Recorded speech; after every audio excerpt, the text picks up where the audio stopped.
Cette émission est conçue et réalisée par des membres de la communauté avec l'aide de Cogeco TV.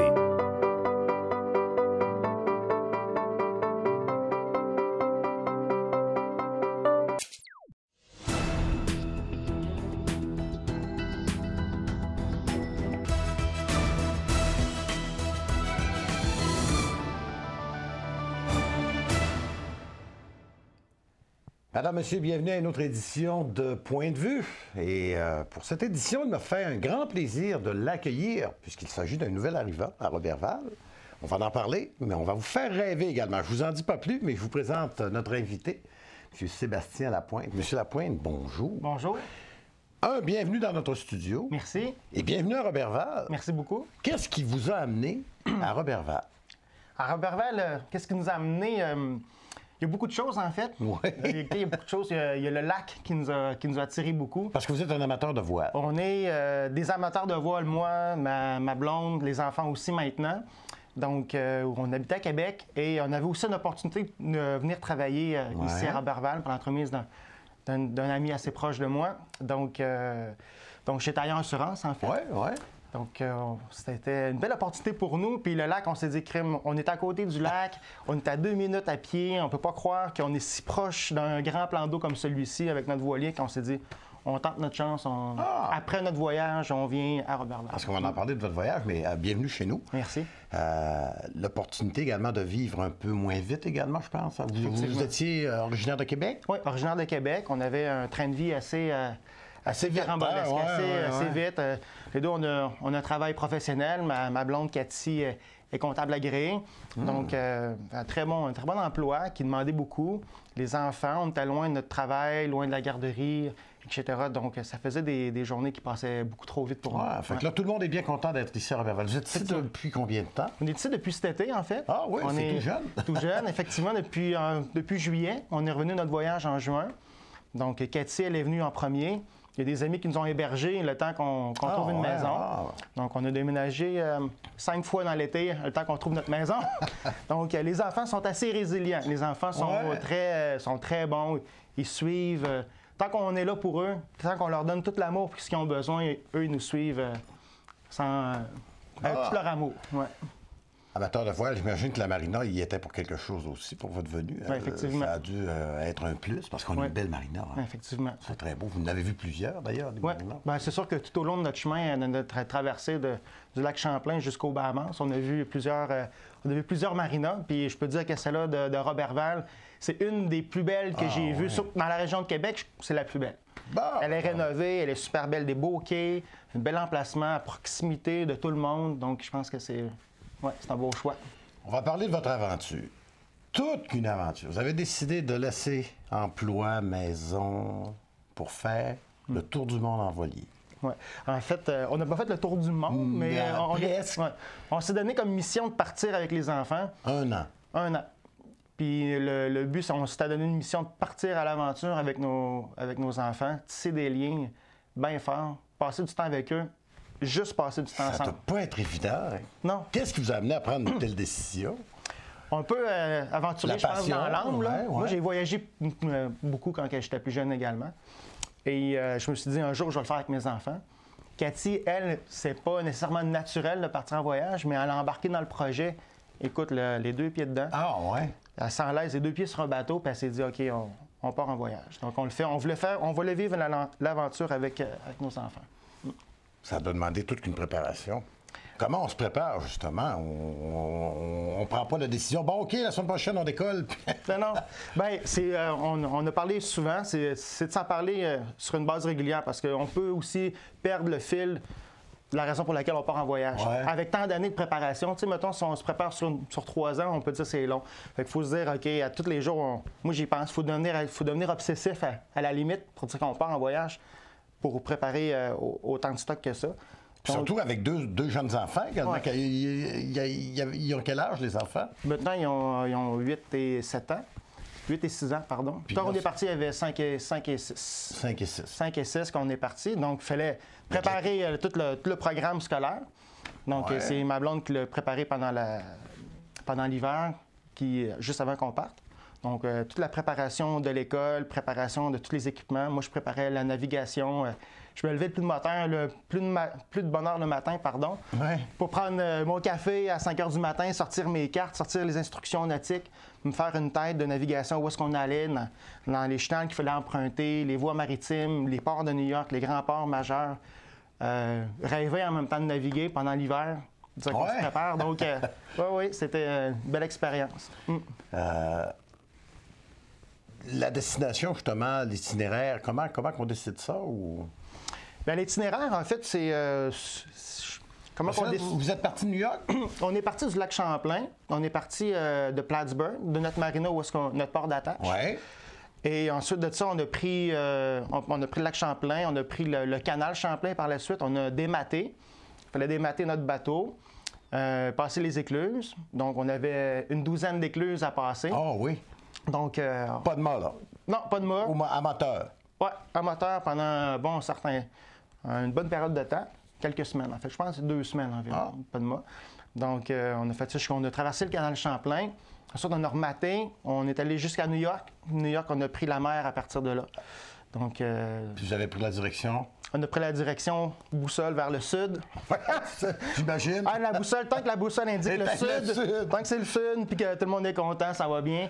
Mais non, c'est ça, on est parti jusqu'à Cape May, au New Jersey. Pour ça, on a pris le Delaware, la Chesapeake Bay. On a passé 1 mois dans la Chesapeake.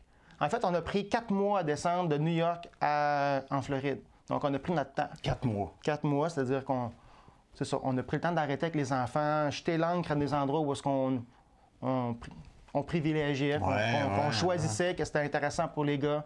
Une place où il y avait beaucoup de plages. Parce que vous disiez qu'il y avait plusieurs plages encore qui étaient pratiquement vierges. Oui, aux Bahamas beaucoup. Aux Bahamas? Oui. Et même, c'était surprenant, dans la Chesapeake Bay, on a découvert des places où est-ce jamais on pourrait penser qu'on pourrait voir des choses aussi sauvages. Là. On jetait là dans des places où il n'y avait pas personne, dans des endroits où est-ce que la mer elle nous était juste à proximité. On n'en revenait pas, donc on couche là le soir, on jette l'ancre, on est avec les enfants, on compte une petite histoire.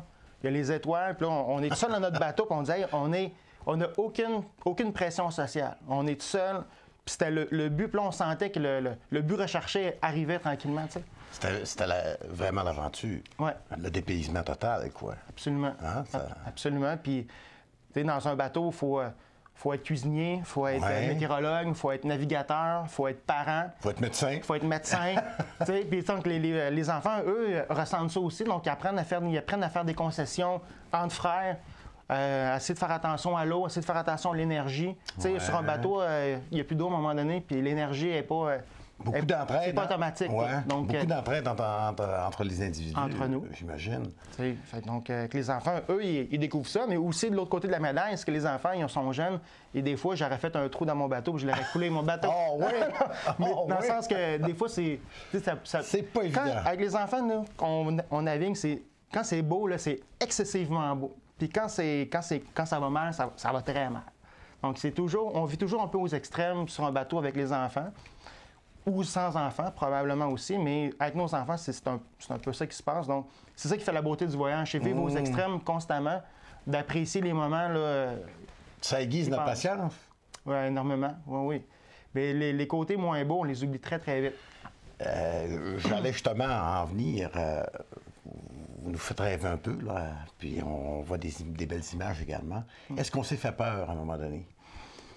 Peur, parce que sur l'océan, c'est pas toujours beau, là. Mais je pourrais dire un peu d'angoisse.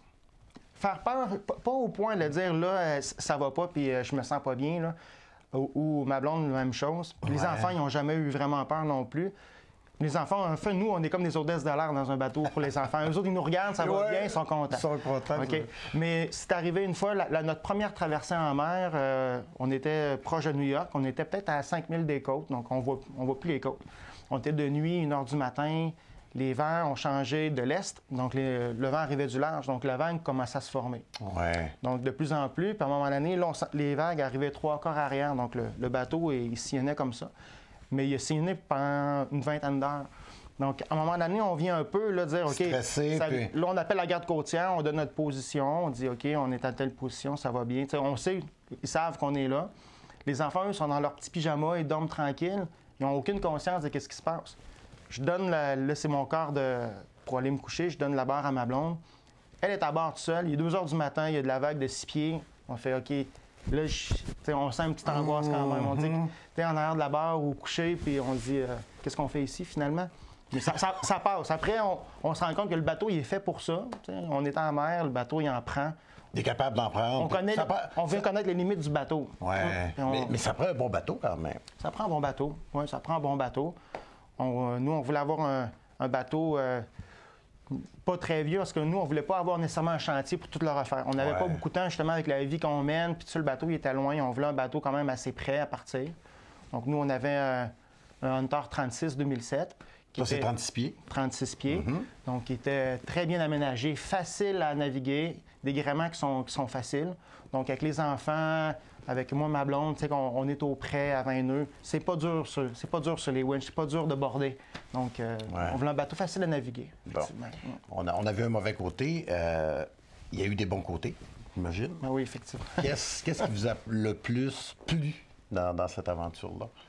Qu'est-ce qui nous a plus plu? Je pense que c'est d'être être ensemble, les 4, dans un endroit où il n'y avait pratiquement pas personne. Les décors féeriques. Puis où est-ce que les décors étaient féeriques. Nous, à tous les jours, on allait plonger avec les gars. On pêchait beaucoup? On pêchait au harpon, on pêchait à la ligne. Donc, les enfants ont découvert la pêche, ont découvert la plongée sous-marine, sont devenus de très bons plongeurs. Les gars, 5-6 ans, ils plongent à 15-20 pieds de profondeur. Ils allaient chercher les conques dans le fond de l'eau. On a nagé avec des requins. On a vu des requins par hasard. On a vu des bannerets, léopards passer en dessous de nous.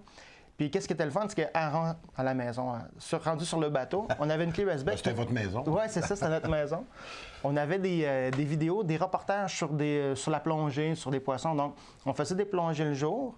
Et quand on revenait le soir, on regardait nos reportages ensemble. Tu vois, les enfants qui s'éduquaient. Ils devenaient de plus en plus sensibles sur les requins, leur raison d'être, l'écosystème. Puis les gars, ils devenaient allumés. Merveilleux. Donc, c'était vraiment de quoi de très beau. Parce que là, vous faites rêver plusieurs personnes. Qu'est-ce que vous conseillez quelqu'un qui voudrait tenter une telle aventure? Là? En fait, c'est quoi qu'il faut faire? Le meilleur conseil que vous puissiez leur donner? Pas attendre. De pas attendre? Non, pas attendre. N'hésitez pas à vendre votre maison. Non. Pas attendre. Parce que si on attend toujours, on a l'impression qu'on n'y arrivera jamais. C'est un peu... je compare un peu quand on a eu nos enfants, par contre, par exemple. On dit, on est-tu prêt? On est-tu prêt? À un moment donné, on dit, on y va, on est prêt, il faut y aller. Le voyage, on s'est dit, regarde, le timing est bon, on est capable de le faire maintenant. La vie nous est choyée parce qu'on est en mesure de le faire. On a fait beaucoup de sacrifices, on a travaillé, mais aussi une portion de dire, bien, dans la vie, on est chanceux, on est en santé, on peut le faire. Faisons-le maintenant pendant qu'on peut le faire. C'est le temps de le faire. Avec les enfants, on va leur donner une expérience de vie, puis c'est maintenant que ça se passe. On se donne une mission de le faire. N'hésitez pas à le faire. Ouais. On va vous retrouver sur le lac Saint-Jean cet été. Certainement. En voilier. Certainement. Oui, effectivement. Effectivement. C'est sûr qu'on est là. C'est sûr qu'on fait de la voile. Si c'est pas avec notre bateau, ça va être sur des bateaux des amis, faire des régates le mardi ou les samedis. Oui. Donc, mais j'espère bien avoir mon propre bateau sur le lac cette année. Parce que là, il n'est pas ici, là. Non, il n'est pas encore ici. Il est toujours à Plattsburgh. Donc, son sort est à déterminer. Donc, on verra si on a notre bateau cet été. Et non, c'est certain. C'est certain qu'on fait de la voile au lac Saint-Jean. Les gens, c'est des tripeux de voile. Les gens qu'on rencontre, c'est des gens qui ont le goût de faire de la voile, qui ont le goût de raconter leur expérience. Puis on a un beau plan d'eau pour faire de la voile ici. Le lac Saint-Jean est merveilleux. Écoute, un beau plan d'eau certain. Non, effectivement, c'est très... M. Lapointe, merci beaucoup. Vous m'avez fait rêver, puis je suis certain que vous avez fait rêver plusieurs personnes. Alors, mais tant mieux. Très belle, très belle aventure. Merci beaucoup. Merci beaucoup. Au plaisir. Merci. Voilà, mesdames, messieurs, qui complète cette édition de Point de vue. Au revoir et à la prochaine.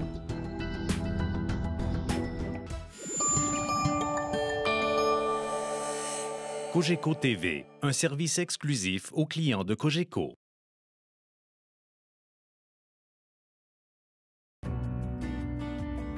Les artisans de votre télévision locale. Vous avez plusieurs raisons de les regarder. Ils sont près de vous, accessibles, uniques et dévoués. Ce qu'ils ont en commun, c'est vous accompagner, vous divertir et vous informer. Cogeco TV, c'est vous.